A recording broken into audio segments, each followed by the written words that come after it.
Hello everyone and welcome back to another episode of TOV CR Exposed, or Tales of the Valiant for the long form. In any event, on today's episode we are looking at the Deva, an angelic creature that is, all fancy pants and whatnot, with its flying wings and loincloths and what have you. But before we get into looking at the Deva and exposing its CR, we are going to talk about the business, and the business real quick is the tool here. So if you like what I'm doing and you'd like to get this tool to make yourself some perfectly balanced Tales of the Valiant monsters following their rules from Kobold Press's Tales of the Valiant stuff, I'm just kind of reiterating myself, you can go to my Ko-fi page and grab the tool here completely for free. Or if you feel so inclined, you can donate as well, which would be greatly appreciated. If you'd like to donate in other ways and support the channel, you can join the channel through the channel memberships here on YouTube, where for as little as $1 a month, or however much you feel like donating, you can support the channel and get early access to all of my videos, as well as some members-only 5th edition to Tales of the Valiant conversions.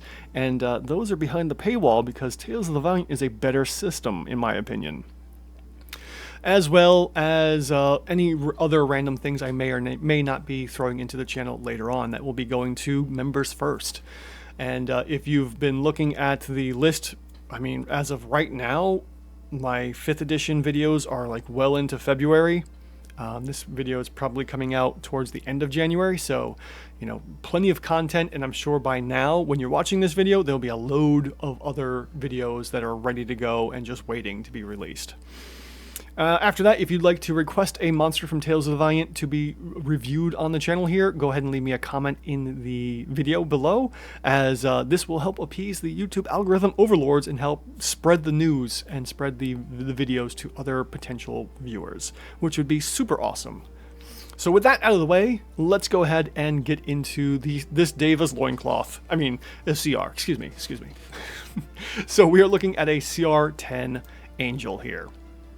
And with that, our Deva has the following stats. Modifiers, we don't use actual stats, just the modifiers: a 4 strength, 4 dex, 4 con, 3 intelligence, 9 wisdom, and 9 charisma. Oh, they're a pretty boy, or lady, or them, whichever you'd like to go with. From there, we are going to go ahead and start modifying from the information here. Some of this stuff is actually very important, as unlike the 5th edition cousins here. So at the moment, we are expecting 17 AC, which we don't have, which means we have to go ahead and give it +3 more hit points because of its natural armor. I don't know what is natural armor on this guy here. Maybe it's the loincloth of invulnerability. I have no idea. Or the boots that it's wearing. That's its armor, I guess. And the chain necklace. I don't know. In any event, it's got an extra 3 armor.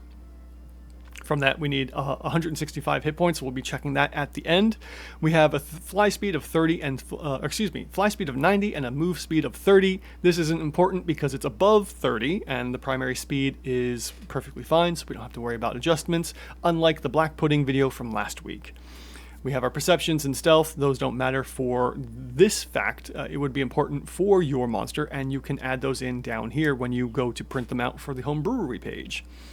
Beyond that, we also have angelic resistances. We will see those in just a minute. We'll add those in. Dark vision, we're perfectly fine. We don't need to worry about that. Languages, we don't care about. So now that we have all that out of the way, let's get into the monster traits here and start adjusting the monster even further. So, like I said, we do have angelic resilience. The Deva is resistant to radiant damage. So we'll go ahead and update that there. And then we also have to bludgeoning, piercing, and slashing. Now, the funny part about bludgeoning, piercing, slashing is it counts as 1. So even if you only have piercing, you technically get the bonus for all of them. It doesn't matter how many of the 3 commons that you have, they all count together. In addition, it is immune to exhaustion and the charmed and frightened condition. So we will be seeing a modification for both of these because we have 2 in here and we need at least 3 in here.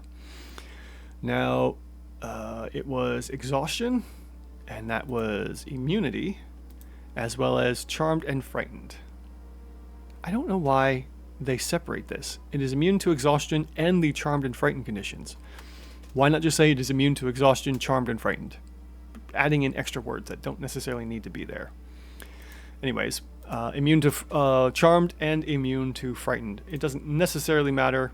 We're just kind of concerned about how many it has at the moment. It is important for printing versions, so if we were creating a custom monster, this is when it becomes important, because then it will print to home brewery and it will automatically give you everything you need.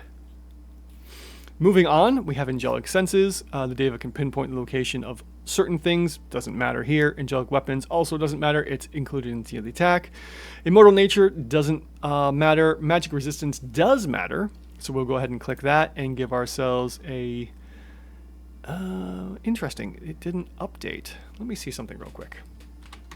Alright, so I have a little error here. This should be updating, but if you watch the total adjustments here, you'll see that it moves from 5%. So luckily, even though this is not giving us anything, and actually I can just do that.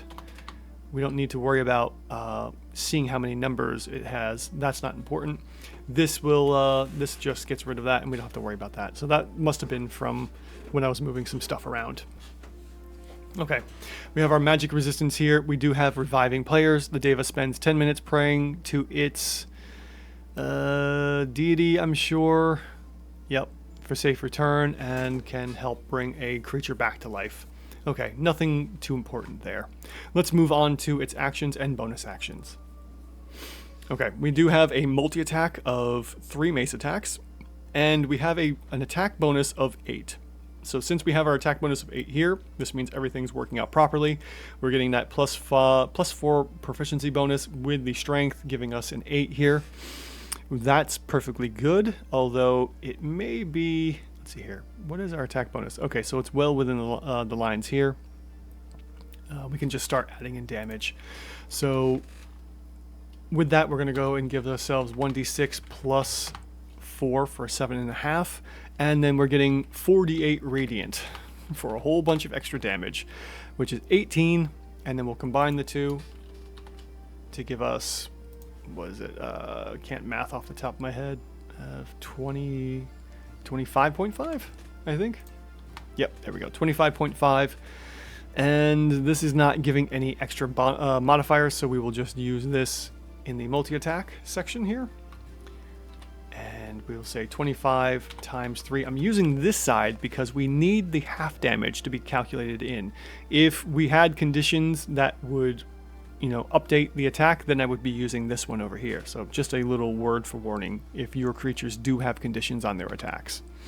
We also have Healing Touch. This is a defensive posture and will basically counteract the mace attack. So if we heal, that's more of a defensive posture. This would technically bring the defensive CR up for our monster, but because we don't really worry about anything that's defensive based, a la the conversation I had with Kobold Press's developers, the trade-off basically kind of evens out. So we don't really worry about anything that heals or doesn't do damage, especially defensive spells.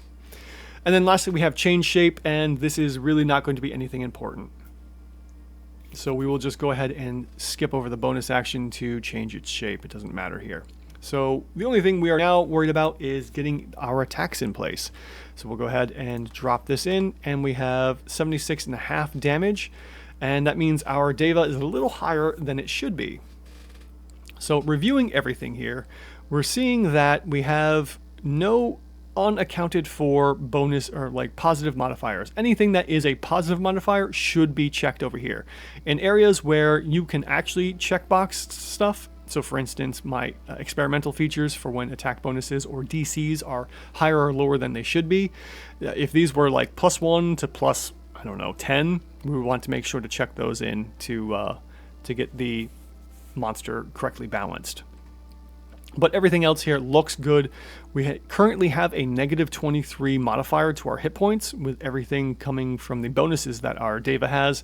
And we are looking at adjusted 165 hit points. So let's see if our Deva has the same.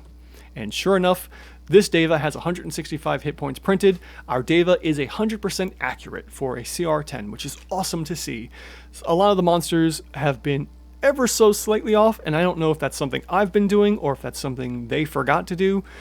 There has been a couple instances where there was a huge glaring issue, like with the mage that I found in a previous video, which I brought to their attention, and they are updating in a future video. So Yeah, we have a perfectly balanced Deva for CR10, and if it's corrupted for some reason and your players have to fight an evil Deva, then this is going to be a fun CR10 for them to have to deal with.